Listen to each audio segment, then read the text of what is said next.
वो राजनीति के चाणक्य कहे जाते हैं और कांग्रेस पार्टी के बड़े नेता हैं, बयानवीर नेता हैं। जी हां, बिल्कुल ठीक समझे आप। हम बात कर रहे हैं मध्य प्रदेश के पूर्व मुख्यमंत्री दिग्विजय सिंह की, जो इन दिनों लोकसभा चुनाव की रणभूमि में पसीना बहा रहे हैं और उन्हें इंतजार है कि बीजेपी कौन सा चेहरा उनके सामने राजधानी भोपाल की संसदीय सीट से रखने वाली है।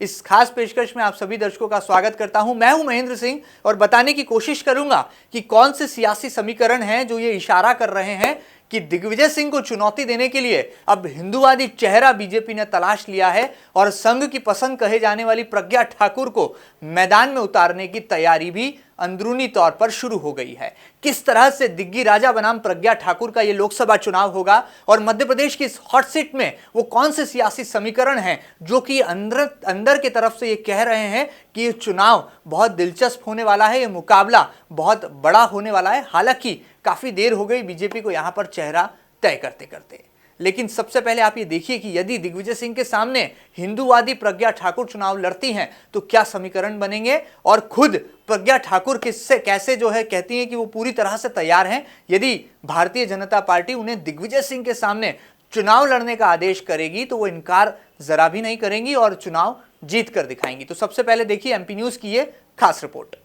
ये तो धर्म और अधर्म की लड़ाई है और धर्म के लिए यदि मुझे कहा जाएगा संगठन की तरफ से तो मैं उसमें धर्म के पक्ष में बिल्कुल खड़ी होना चाहूँगी, लेकिन दिग्विजय तरीके व्यक्ति के लिए मैं ही श्रेष्ठ हूँ, मुझे लगता है ऐसा नहीं है। उसको पराजित करने के लिए और भी हैं, बहुत योग्य और अच्छे लोग हैं, किंतु यदि मुझे भी कहा गया, मैं कभी राजनीति की विचारधारा में, मैं राजनीति में नहीं आना चाहती थी, लेकिन देश के दुश्मनों के लिए तो मैं आ सकती हूँ। साध्वी प्रज्ञा ठाकुर ने कहा कि बीजेपी मेरी विचारधारा की पार्टी है और राजनीति में आने का ये सही समय है। राष्ट्रवाद को लेकर मैं जन जन तक पहुंचूंगी। प्रज्ञा ठाकुर ने कहा कि मैं देश के दुश्मनों को खुली चुनौती देती हूं और देश के दुश्मनों के खिलाफ संघर्ष करने को हमेशा तैयार हूं। मेरे जैसे राष्ट्रभक्त देश के दुश्मनों को मुंहतोड़ जवाब देने के लिए तैयार है। ये ताल ठोकने का विषय नहीं है, हाँ, लेकिन धर्म युद्ध है। धर्म युद्ध में जैसा भी होगा मैं उसको, दुश्मनों के लिए तो मैं सामने हूँ। देशद्रोही लोग जितनी प्रबलता दिखा रहे हैं राष्ट्र धर्म को और राष्ट्र के प्रति अपने भावना को व्यक्त करने के लिए, राष्ट्र के प्रति अपने कर्तव्य का निर्वाह करने के लिए प्रबलता से हमें आगे आना ही चाहिए। चलिए, यहां पर आपने इस खास रिपोर्ट में जरूर यह जान लिया होगा, समझ लिया होगा कि प्रज्ञा ठाकुर की आवाज में है कितना दम और सियासी समीकरणों के लिहाज से यदि भोपाल की तासीर को देखा जाए तो यह बड़ा दिलचस्प समीकरण यहां पर पैदा करती है, क्योंकि लगातार भोपाल को हमेशा से बीजेपी का गढ़ कहा गया है। 15 साल से बीजेपी की सरकार थी, लिहाजा यहां पर लगातार बीजेपी का सांसद आया है। फिलहाल सांसद हैं आलोक संजर, जो कि लगता है राजनीतिक ऊर्जा में कहीं कुछ कंजूसी दिखा रहे हैं या उनकी दिलचस्पी ही नहीं है चुनाव लड़ने में। यही वजह है कि महापौर आलोक शर्मा का नाम भी बीजेपी में चर्चाओं का विषय बना। कभी शिवराज सिंह चौहान का नाम भी आया। जी हां, पूर्व मुख्यमंत्री हैं, भोपाल से गहरा नाता रहा है और लगातार मुख्यमंत्री रहते हुए भोपाल में उनकी सक्रियता चर्चाओं का विषय रही, लेकिन उन्होंने पार्टी को इनकार कर दिया है। ये हम नहीं कह रहे, ऐसे संकेत बीजेपी के गलियारों से आ रहे हैं। वहीं केंद्रीय मंत्री नरेंद्र सिंह तोमर की बात करें, जो कि मुरैना से प्रत्याशी बनाए जा चुके हैं, उन्होंने भी इनकार किया है या हामी नहीं भरी है भोपाल को लेकर। इसीलिए वो मुरैना में पसीना बहा रहे हैं, क्योंकि ग्वालियर में उन्हें लग रहा था हार का डर, इसीलिए उन्होंने कर लिया मुरैना का रुख। अब यहां पर सवाल उठता है कि क्या साध्वी प्रज्ञा ठाकुर के मैदान में आने से ये चुनाव बहुत दिलचस्प मोड़ पर आकर खड़ा हो गया है और क्या रिसर्च यहां पर एमपी न्यूज की एडिटोरियल टीम ने निकाला है, राजनीतिक विश्लेषक क्या कहते हैं, पूर्व यहां पर जो लगातार जिम्मेदारी निभा रहे हैं जो तमाम नेता हैं वो क्या मानते हैं, तमाम जानकारियों को लेने के लिए जुड़ते हैं एमपी न्यूज के रिपोर्टर राहुल पटेल से। राहुल, जरा दर्शकों को बताइए, यदि दिग्विजय सिंह बनाम साध्वी प्रज्ञा ठाकुर ये चुनाव होने जा रहा है तो क्या सियासी खेल यहां पर रचेगा और भोपाल में किस तरह से राजनीतिक रंग आसमान में उड़ते दिखाई देंगे? जी बिल्कुल सही कहा महन जी आपने कि राजधानी भोपाल का जो सियासी पारा है वो अपने चरम पर है। कांग्रेस ने जैसे अपने प्रत्याशी का ऐलान किया, पूर्व मुख्यमंत्री दिग्विजय सिंह को मैदान में उतारा, तो 30 साल बाद ये कयास लगाए जा रहे हैं कि वो अब भारतीय जनता पार्टी के मिथक को या भारतीय जनता पार्टी के इस किले में सेंध लगाएंगे। वहीं भारतीय जनता पार्टी अब तक प्रत्याशी चयन पर आखिरी मुहर नहीं लगा पाई है। और महन जी मैं आपको बताना चाहूंगा, बीते दिनों जिस प्रकार से राजनीतिक विश्लेषकों से चर्चा की गई, बातें की गई, उसमें साफ तौर पर देखा जा रहा था कि दिग्विजय सिंह की जिस प्रकार से सक्रियता है, लगातार लोगों से जनसंपर्क कर रहे हैं, मंदिर जा रहे हैं, टेंपल रन कर रहे हैं, ऐसे में कहीं ना कहीं भारतीय जनता पार्टी को मंथन करना पड़ रहा है। और अब भारतीय जनता पार्टी इस जुगत में जुड़ी हुई है कि दिग्विजय सिंह को कौन टक्कर दे पाएगा। तो ऐसे में सबसे पहले पूर्व मुख्यमंत्री शिवराज सिंह चौहान का नाम सामने आया था, उसके बाद केंद्रीय मंत्री नरेंद्र सिंह तोमर का भी नाम सामने आया था, तमाम बड़े चेहरों के नाम आते रहे। लेकिन जिस प्रकार से भारतीय जनता पार्टी ने मंथन किया, सबसे पहले अगर मैं बात करूं तो शिवराज सिंह चौहान ने चुनाव लड़ने से इंकार किया।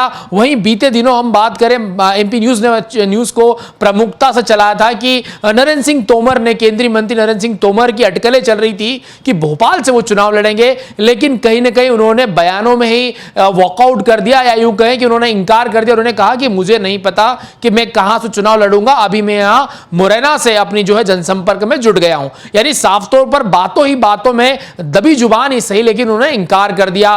फिर अटकलें लगाई जा रही थी किसी बड़े चेहरे को मैदान में उतारेगी। तो इन सारी तमाम जो अटकलें हैं उनके बीच से एक ही चीज सामने आ रही है कि राजनीतिक जो सलाहकार है, राजनीतिक पंडित है, एमपी न्यूज ने भी ऐसी कई सलाहकारों से चर्चा की, मंथन किया, तो उसमें एक नाम निकल के आया है। जी हां, प्रज्ञा ठाकुर, हिंदूवादी नेता साध्वी प्रज्ञा ठाकुर का नाम सामने आया है। बीते दिनों जो महाराष्ट्र में मालेगांव बम ब्लास्ट हुआ था उसकी आरोपी थी, लेकिन बीते दिनों कोर्ट ने उन्हें रिहा किया है, आरोप से दूर किया है। तो ऐसे में उन्होंने दावेदारी भरते हुए, दम भरते हुए कहा था कि मैं दिग्विजय सिंह के सामने चुनाव लड़ूंगी, क्योंकि सबसे पहले जो हिंदू आतंकवाद का जो शब्द का निजात हुआ है वो मालेगांव बम ब्लास्ट के बाद से ही हुआ है। तो वो उन्हें अपना राजनीतिक दुश्मन मानती है, ऐसे में वो ताल ठोकते हुए नजर आ रही है। तो अगर हम बात करें पूरे भोपाल के सियासी समीकरणों की, तो मध्य प्रदेश में सबसे ज्यादा मुस्लिम जो संख्या है वो भोपाल में निवास करती, करीब अगर आंकड़ों की बात करें महन जी तो करीब 5 लाख लोग भोपाल में रहते हैं, मुस्लिम आबादी। ऐसे में कांग्रेस को बड़ा माइलेज मिल सकता है। तो वहीं यदि प्रज्ञा ठाकुर हिंदूवादी चेहरा आता है तो कहीं ना कहीं वोटों का ध्रुवीकरण किया जा सकता है। तो ऐसे में कयास लगाए जा रहे हैं, प्रज्ञा ठाकुर के नाम पर मंथन चल रहा है और जल्दी ही इस नाम का ऐलान होगा।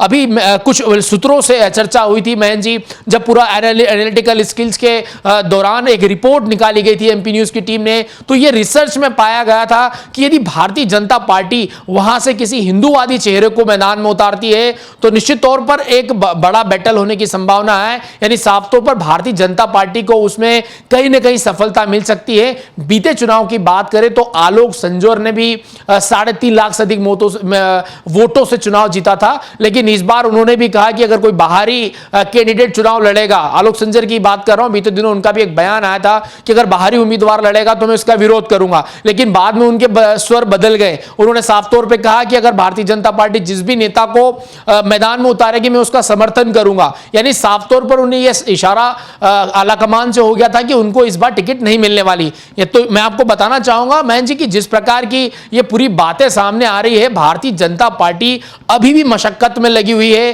कि आखिर कौन दिग्विजय सिंह के सामने चुनाव लड़ेगा। तो ऐसे में हिंदूवादी चेहरा सामने आ रहा है और प्रज्ञा ठाकुर के नाम पर मंथन चल रहा है और जल्द ही इस नाम का ऐलान हो सकता है। चलिए, बहुत बहुत शुक्रिया राहुल। लेकिन एक सवाल यहां पर और उठ रहा है, साध्वी प्रज्ञा ठाकुर तो बेसब्री से इंतजार कर रही हैं कि कब उनके नाम का ऐलान हो जाए, लेकिन दिग्विजय सिंह की प्रतिक्रिया क्या है, जो इन दिनों लगातार टेंपल रन कर रहे हैं, लगातार पसीना बहा रहे हैं, कहीं पर डांस करते नजर आ रहे हैं, कहीं पर मंदिरों में मत्था टेकते नजर आ रहे हैं, तो कहीं पर कांग्रेस की महिला कार्यकर्ताओं को चुनाव में जुटने का मंत्र देते नजर आ रहे हैं। यानी कि दिग्गी राजा ने चारों खाने चित करने की पूरी तैयारी कर रखी है और जो पूर्वाभ्यास उन्होंने इन दिनों कर लिया है, ये कितना फायदे का सौदा कांग्रेस पार्टी के लिए साबित होने वाला है, क्योंकि ये चुनौती हम नहीं कह रहे, राजनीतिक विश्लेषक कह रहे हैं कि सीधे तौर पर उन्हें मुख्यमंत्री कमलनाथ ने सौंपी है। तो इस पूरे मसले पर एमपी न्यूज की एडिटोरियल टीम का क्या पॉलिटिकल एनालिसिस बनता है?